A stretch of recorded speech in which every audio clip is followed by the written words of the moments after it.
말씀은 마태복음 5장 3절의 말씀입니다. 같이 한 목소리로 읽습니다. 시작. 심령이 가난한 자는 복이 있나니 천국이 그들의 것이며. 아멘. 기도합니다. 하나님 아버지, 감사와 찬양을 드립니다. 존귀와 영광을 받으시기에 합당하신 우리 주님, 감사와 찬양을 드립니다. 오늘도 우리에게 주신 말씀을 가지고 하나님의 마음 생각해보는 시간 갖기를 원합니다. 성령님께서 함께하여 주셔서 말씀 가운데 우리 심령에 주님의 크신 은혜가 함께하시고 말씀의 귀한 씨가 우리 심령에 내려져서 귀한 열매로 아버지 드러나는 인생들 다 될 수 있게 하여 주시옵소서. 감사드리며 우리 주 예수 그리스도 이름으로 기도합니다. 아멘.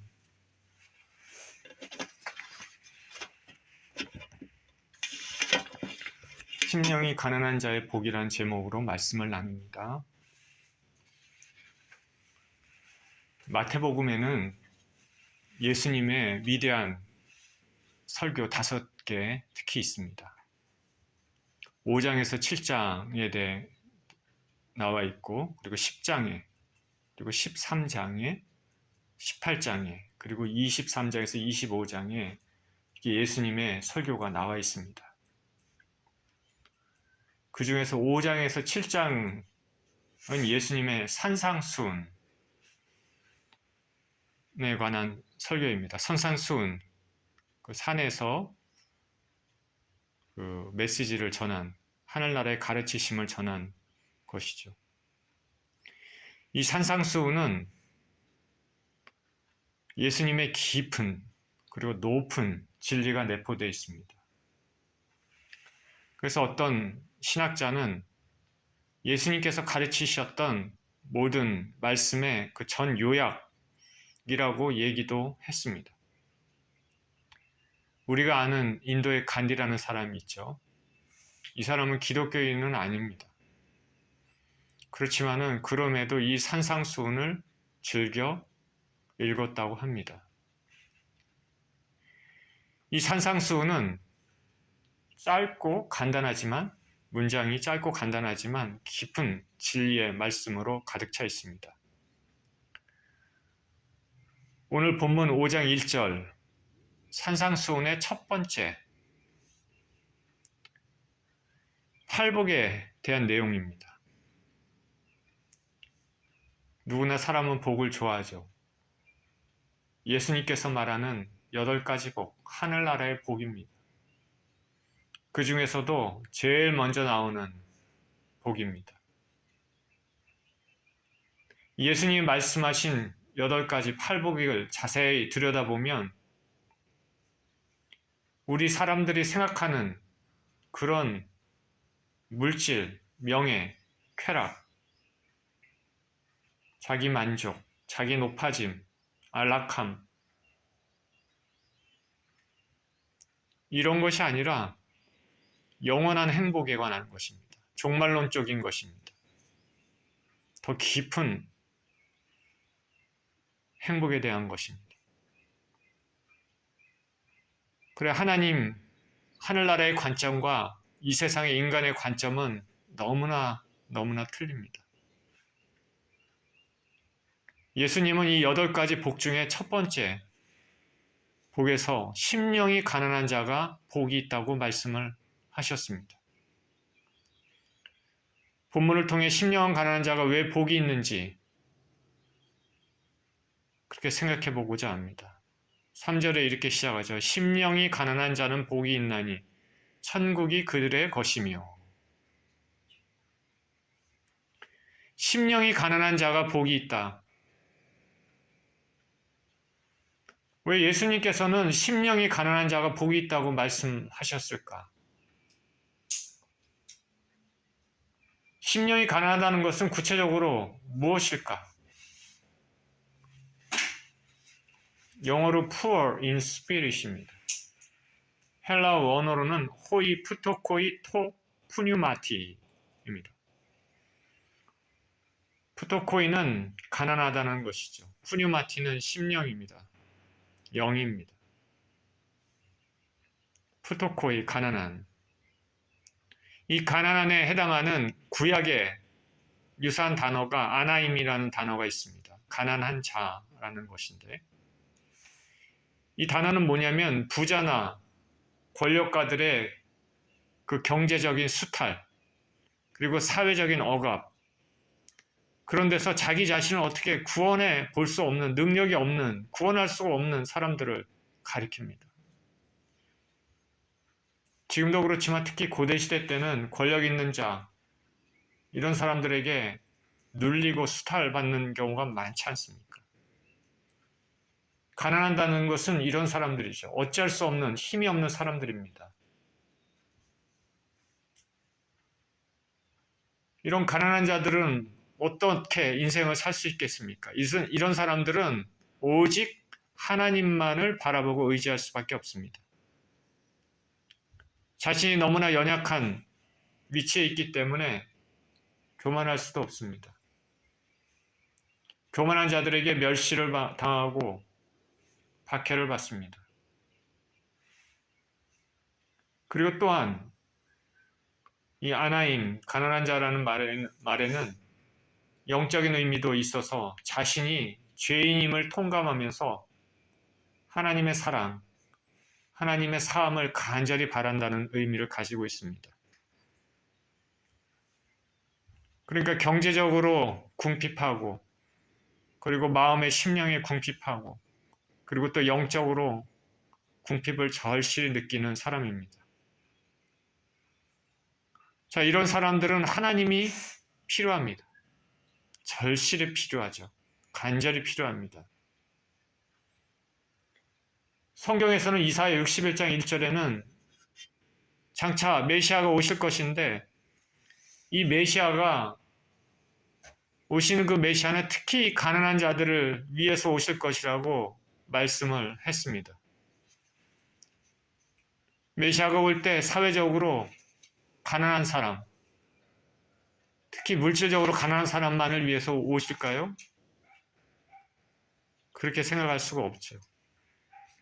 메시아가 오시는 것은 가난한 자를 위해서 오신다고 하셨기 때문에 가난한 자가 단순히 물질적인 궁핍만을 의미하지 않고 더 넓은 의미를 가지고 있음을 알 수 있는데, 이사야서 61장 1절에 이렇게 말합니다. 주 여호와의 영이 내게 내리셨으니 이는 여호와께서 내게 기름을 부으사 가난한 자에게 아름다운 소식을 전하게 하려 하심이라.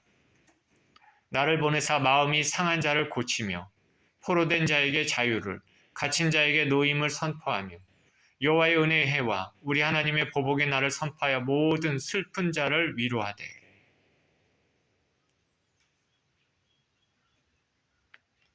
메시아 오셔서 가난한 자에게 아름다운 소식을 전하게 하십니다. 메시아는 우리 주 예수 그리스도죠. 마음이 상한 자를 고치고 포로된 자에게 자유를 주고 갇힌 자에게 노임을 선포합니다.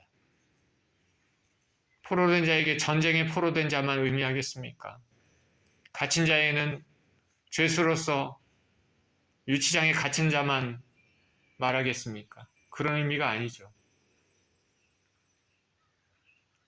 그래서 심령이 가난하다는 것은 단지 사회적으로 약자 상태이거나 물질적으로 궁핍한 그것만을 의미하는 것이 아니라 자신은 철저히 부족하고 오직 하나님만을 의지할 수밖에 없다는 사실을 자백하는 그런 것이 가난한 상태입니다. 우리 가난하다는 것을 생각할 때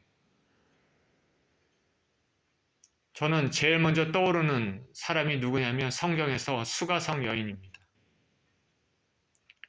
사마리아라는 곳에 수가라는 마을에 있습니다. 그 마을에는 우물이 있는데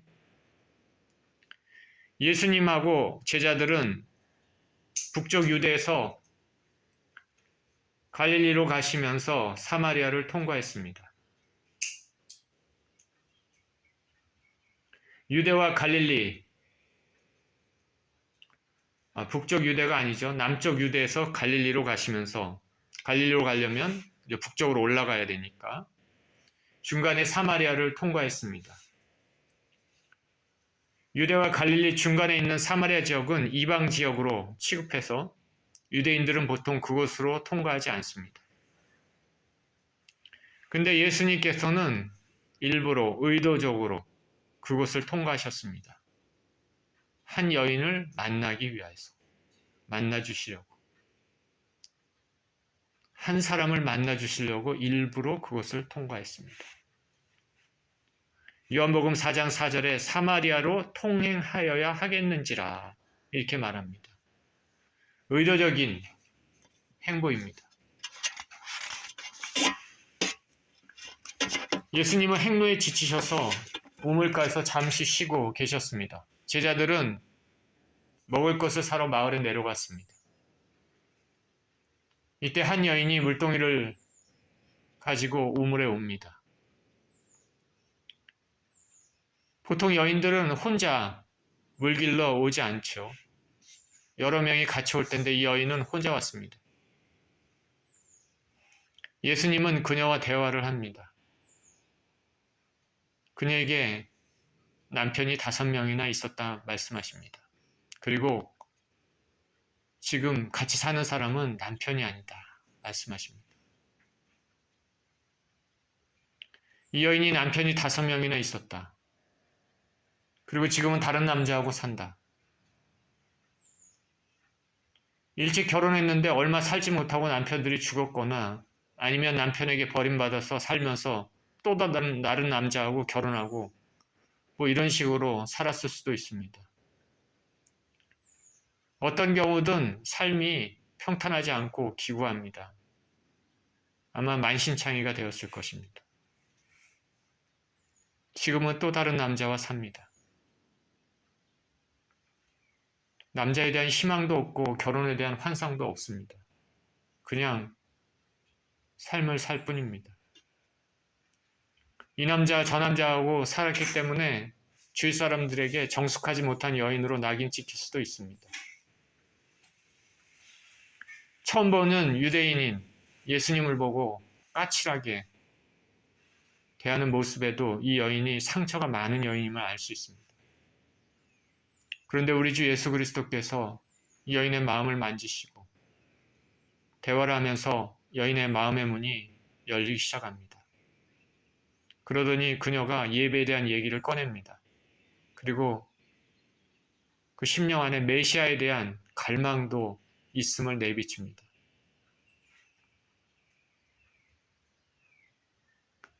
다시 말해서 그 심령에는 하나님의 은혜를 받고자 사랑을 받고자 하는 갈급한 마음이 있었습니다.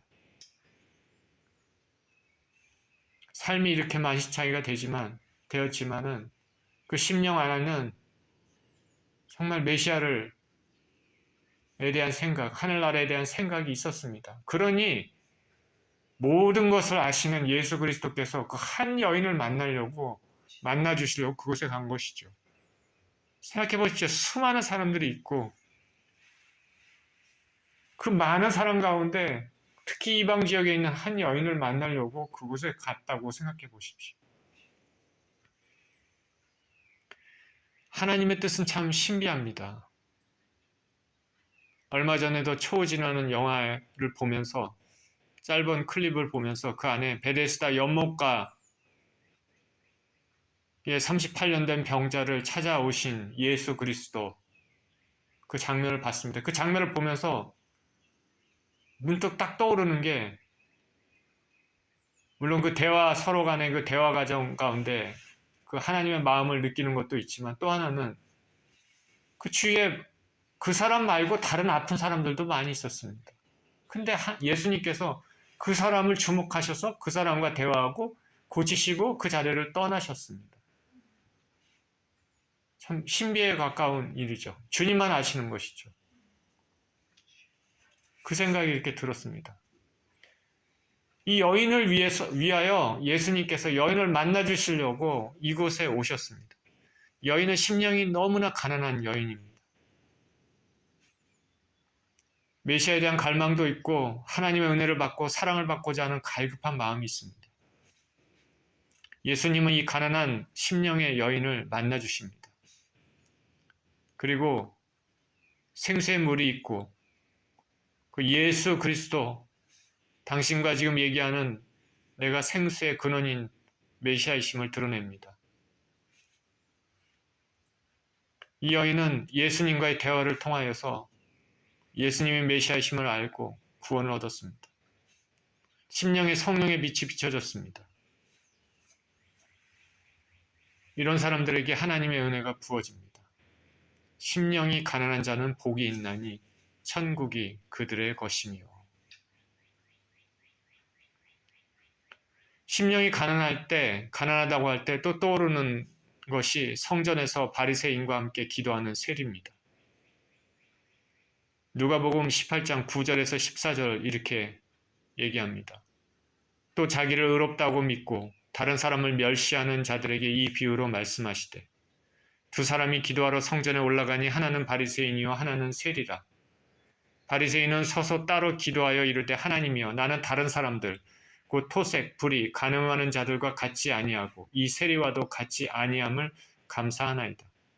나는 일에 2번씩 금식하고 또 소득의 11조를 드리나이다 하고 세리는 멀리 서서 감히 눈을 들어 하늘을 쳐다보지도 못하고 다만 가슴을 치며 이르되 하나님이여 불쌍히 여기소서 나는 죄인이로소이다 하였느니라. 내가 너에게 이르노니 이에 저 바리새인이 아니고 이 사람이 의롭다 하심을 받고 그의 집으로 내려갔느니라. 무릇 자기를 높이는 자는 낮아지고 자기를 낮추는 자는 높아지리라 하시니라. 바리새인과 세리가 기도하러 성전에 갔습니다. 바리새인은 이렇게 기도합니다. 나는 일주일에 2번 금식합니다. 11조도 드립니다. 이 세리와 같이 불길한 삶도 살지 않습니다. 세리를 불결하게 생각해서 세리와 멀리 떨어져서 따로 기도합니다. 성전 앞에서 고개를 당당히 들고 기도합니다. 겉모습은 그럴듯해 보이고 형식적으로나마 율법을 지키는 것 같습니다. 그런데 이 바리새인 심령 안에는 가난함이 없습니다. 모든 게 넉넉해 보입니다. 하나님 앞에서 당당합니다. 겸손함이 없습니다. 자신은 율법을 지킨다고 자랑합니다. 그리고 세리와 같지 않다고 남을 깎아내립니다. 자신 안에 더 큰 죄인 교만함에 대한 인식이 없습니다. 하나님은 교만한 자를 물리치십니다. 반면에 세리는 멀리 서서 기도합니다. 감히 눈을 들어 하늘을 쳐다보지도 못하고 가슴을 칩니다. 하나님 저를 불쌍히 여겨주십시오.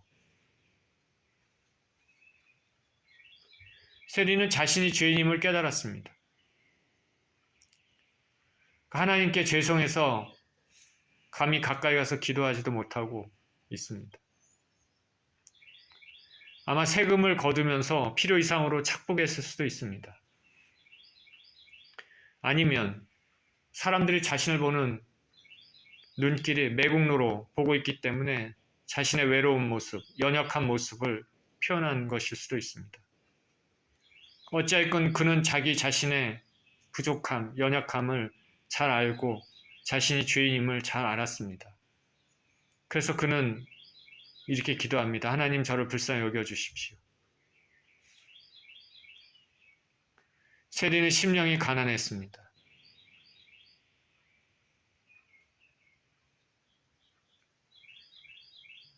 우리 시편의 마음이 상한 자를 하나님이 받으신다고 하신 말씀 기억나십니까? 예수님은 말씀하십니다. 바리새인이 아니라 이 세리가 의롭다 하심을 받았느니라. 또 세리 마태를 보십시오. 사람들에게 세금을 징수하면서 돈을 벌었겠지만 그 심령은 가난했습니다. 갈릴리 세관에서 세금을 거둘 때마다 자신을 쳐다보는 유대인들의 멸시의 눈빛을 느꼈을 것입니다. 근데 그런 그가 오고 가는 사람들이 말하는 것을 듣습니다. 소문이 들려오는데 나사렛 예수 선생이란 분이 하늘나라를 전파하고 있다. 그분은 사람들을 사랑하시고 병든 자 고치시고 귀신 들린 자들을 자유케 하신다. 그리고 죄인들도 받아주신다. 사랑하신다. 마태는 분명 소문을 들었을 것이고 우리는 알지 못하지만 그 자신도 제 생각에는 직접 현장에서 예수님 말씀을 듣고 기적을 보기도 했을 것이라 생각됩니다. 그는 자기 자신을 살리기 위해, 먹고 살기 위해 세리의 일을 하고 있지만은 계속해서 이렇게는 살 수는 없다 생각하고 있을 것입니다. 모든 것을 아시는 예수님, 이 마태 안에 갈급한 심령, 가난한 심령을 알고 계신 예수님은 마태를 보시고 그를 하늘나라의 일꾼으로 부르십니다. 마태는 예수님의 이 부르심에 즉각적으로 자신의 모든 것을 내려놓고 주님을 쫓습니다. 마가복음 2장 13, 14절에 예수께서 다시 바닷가에 나가심에 큰 무리가 나왔거늘 예수께서 그들을 가르치시니라. 또 지나가시다가 알페의 아들 레위가 세관에 앉아있는 것을 보시고 그에게 이르시되 나를 따르라 하시니 일어나 따르니라. 간단하게만 나와 있죠. 그 안에 심령이 어떤지 이런 설명은 없습니다. 그러나 생각해 보십시오. 예수 그리스도께서 나를 따르라. 지체 없이 따른 것입니다. 자, 마태를 보십시오.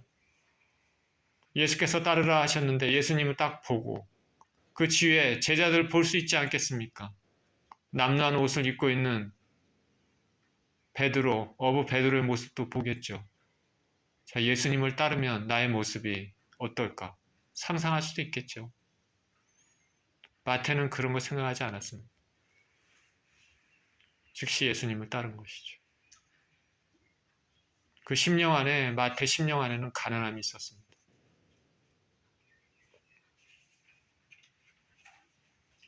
평안하고 모든 것이 넉넉한 사람이 예수님께서 나를 따르라 하시면 따를 수 있겠습니까? 세리장 삭개오를 보십시오. 그는 세리 가운데서도 장입니다. 굉장히 부자입니다. 세리장이기 때문에 사람들에게 미움을 더 많이 당했을 것입니다. 게다가 그는 키가 작습니다. 땅땅만 합니다. 세리의 장이고 그리고 사람들에게 미움의 대상인데다가 키도 작으니 사람들의 조롱의 대상입니다. 돈은 많이 썼겠지만 사람들로부터 멸시를 받고 살았습니다. 그도 예수님의 소문을 들었습니다. 사랑의 예수님, 약자와 병자를 고치시고 사랑하시는 분, 창녀들도 멸시치 않고 세리들도 받아주신 그분을 한번 만나고 싶다.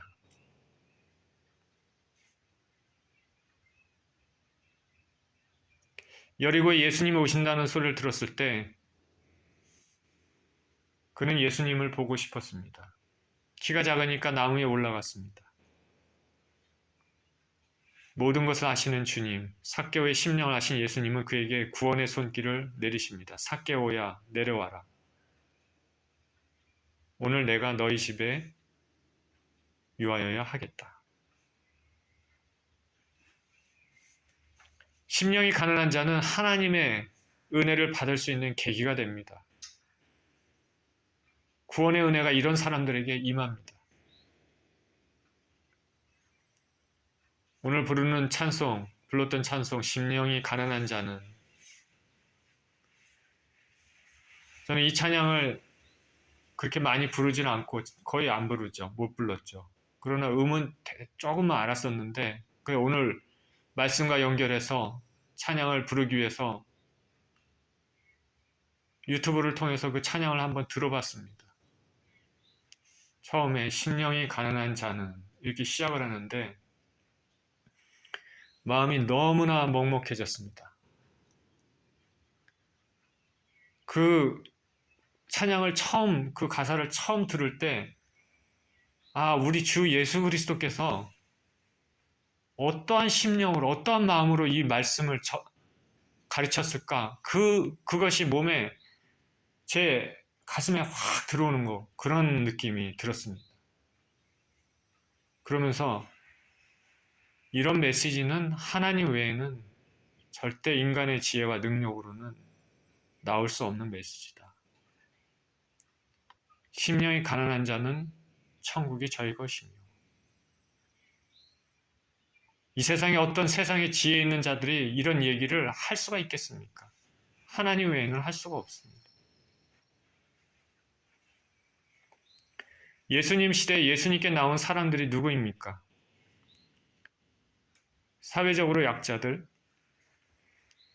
여인들, 어린아이들, 가난한 자들, 병든 자들, 멸시받는 자들입니다. 화려한 옷을 입고 사람들에게 문안 인사를 받는 사람들, 사회 지도층으로 살면서 예수님께 나온 사람들이 얼마나 됩니까? 그들은 자신의 것을 놓지 않으려고 정작 중요한 생명을 잃어버린 사람들이었습니다. 그런데 약한 사람들, 심령이 가난한 사람들은 예수님 말씀에 목말라 하고 예수님께 나왔고 구원의 길에 들어서게 됐습니다. 심령이 가난한 자에게 복음의 빛이 더 쉽게 스며들게 되는 것입니다.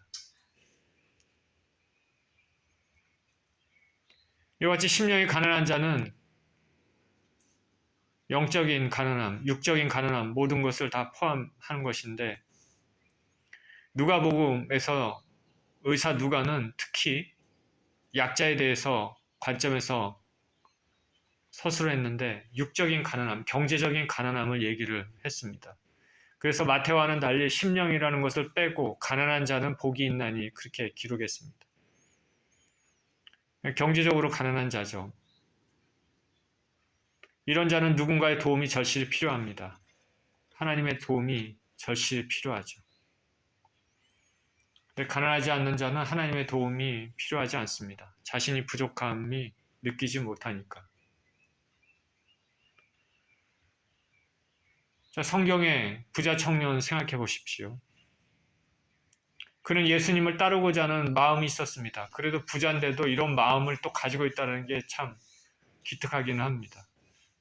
그런데 사람의 심령을 꿰뚫어 보시는 예수님은 그 청년 안에 있는 진정, 하나님을 사랑하지 못하게 하는 것을 내려놓기를 원하셨습니다.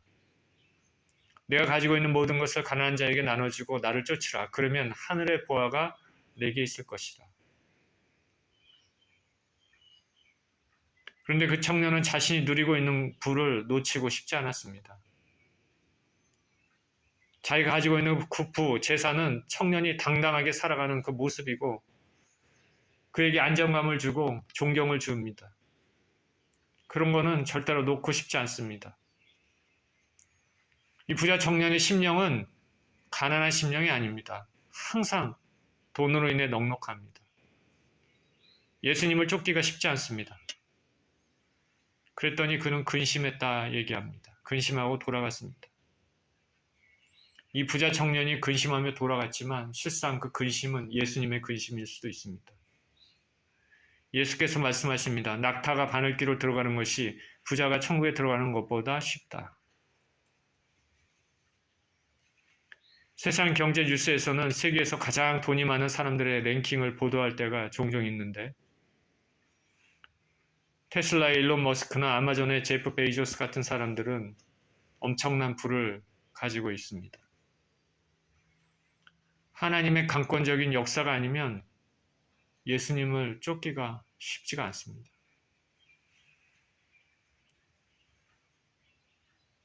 가난한 자가 복이 될 수 있는 이유에 대해서 모니카 헬윅이라는 작가가 이렇게 썼습니다. 가난한 사람은 구원이 절실히 필요하다는 사실을 잘 안다.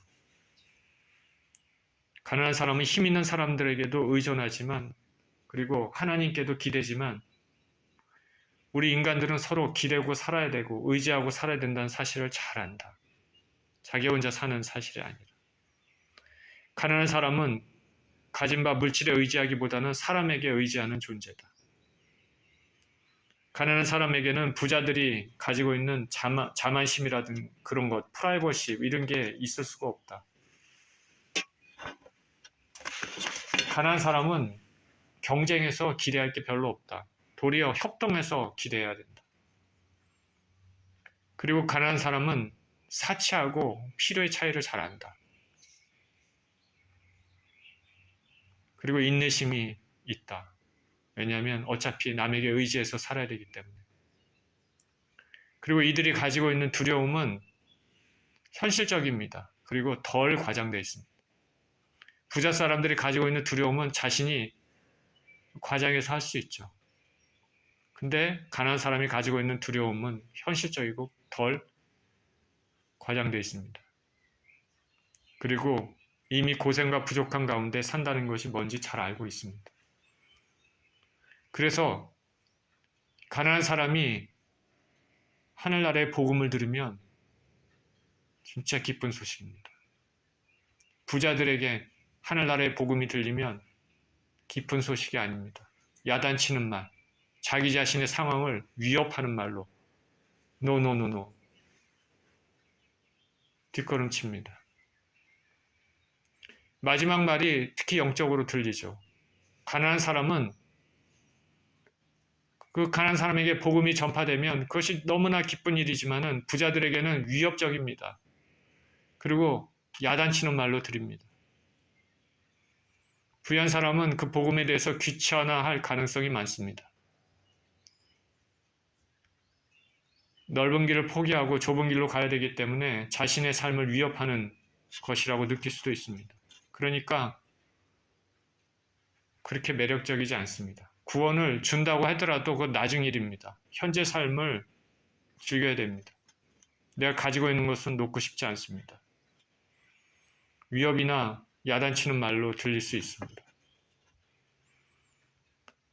제가 이렇게 얘기하는 거는 성경을 통해서 보십시오. 바리새인 종교 지도자들, 예수 그리스도의 복음을 들었을 때 그들이 어떤 반응을 했습니까? 노노노노. 자기들에게 위협이 되는 메시지죠. 자기들에게 위협이 되는 메시지입니다. 헤롯왕도 마찬가지죠. 그러나 가난한 사람들에게는 예수 그리스도의 복음이 너무나 기쁜 소식입니다.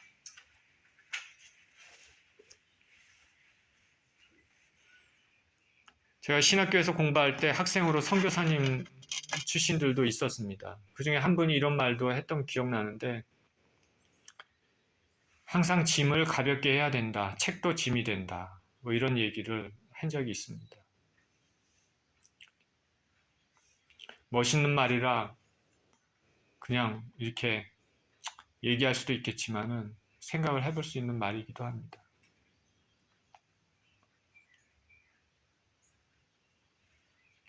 제가 이렇게 얘기했다고 가난하게 살아라 이렇게 얘기하는 말은 아니라는 건 아실 줄 믿습니다. 성경의 말씀은 경제적으로 부유하건 경제적으로 가난하건 이 문제가 아니라 우리 심령 가운데 하나님의 나라에 대해서 갈급한 것, 그것을 얘기를 하는 것이죠. 이런 심령이 가난한 자에게는 하나님을 간절히 찾고 주님의 은혜를 찾는 사람들입니다. 그래서 은혜를 받을 수 있는 기회가 더 많고 하늘나라가 그들에게 주어질 가능성이 많다는 것이죠.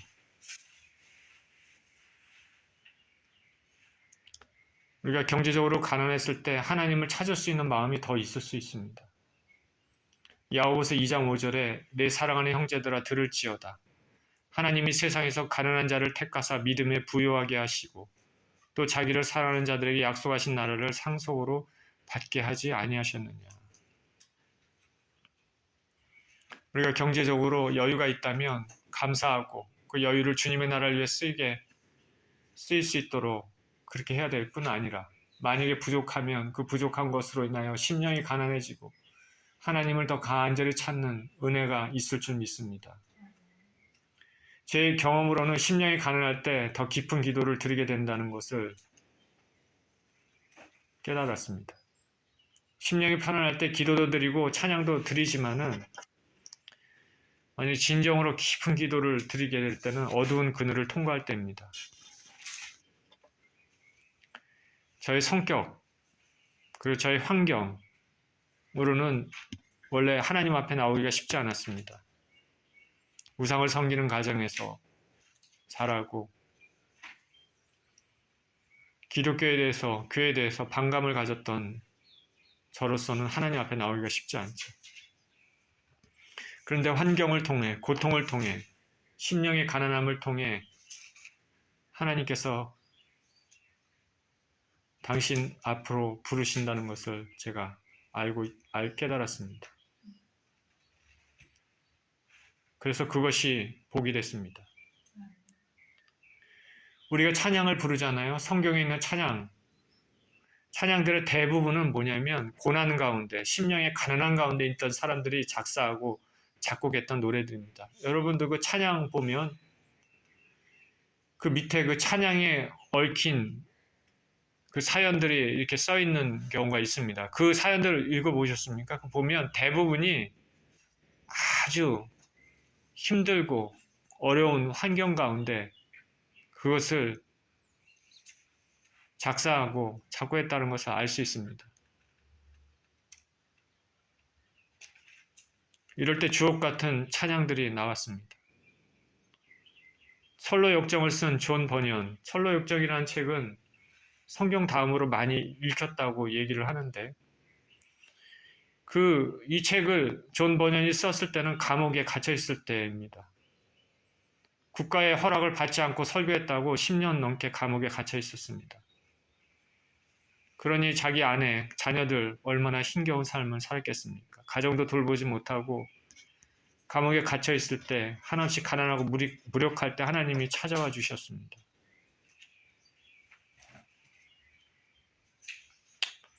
그래서 저와 여러분이 가난한 심령이라면 우리가 하나님의 은혜를 받을 수 있는, 하나님을 만날 수 있는 더 큰 계기가 되도록 주님께 나아가야 되겠습니다. 이와 같이 예수님이 말하는 복은 세상이 말하는 복과는 차이가 있습니다. 세상에는 풍요와 여유와 높은 지위와 강함들을 추구하지만 여기 예수님의 말하는 복은 그와는 반대로 자신의 부족함, 그래서 하나님을 간절히 찾을 수밖에 없는 상황이 되었을 때 복 있는 사람이라고 말씀하십니다. 예수님은 이 땅에 오셔서 마음이 가난한 자를 만나주시고 인생의 어려운 문제를 해결해 주셨습니다. 우리가 누리게 될 진정한 풍요는 하나님 품에 있을 때고 천국에 가면은 영원토록 누릴 수 있는 것들입니다. 우리가 힘들고 어려운 일이 있다면은 그 좋으신 하나님을 바라봐야 되겠습니다. 하나님은 우리를 사랑하십니다. 하나님의 은혜를 받는 계기로 알고 승리하시는 저와 여러분 모두 되시기를 예수 그리스도 이름으로 축원드립니다. 기도하겠습니다.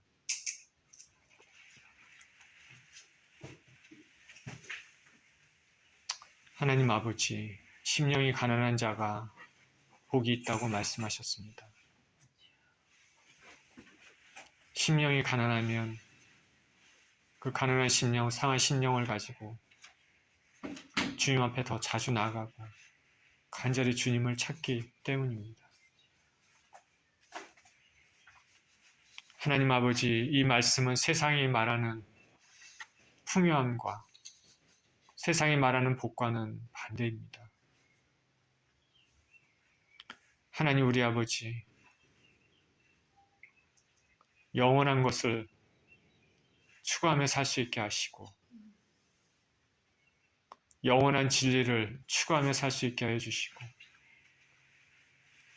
우리 심령이 언제나 주님 앞에 갈급한 심령으로 그래서 하늘나라를 체험하는 인생들 다 될 수 있도록 축복하여 주옵소서. 감사드리며 우리 주 예수 그리스도 이름으로 기도합니다. 아멘.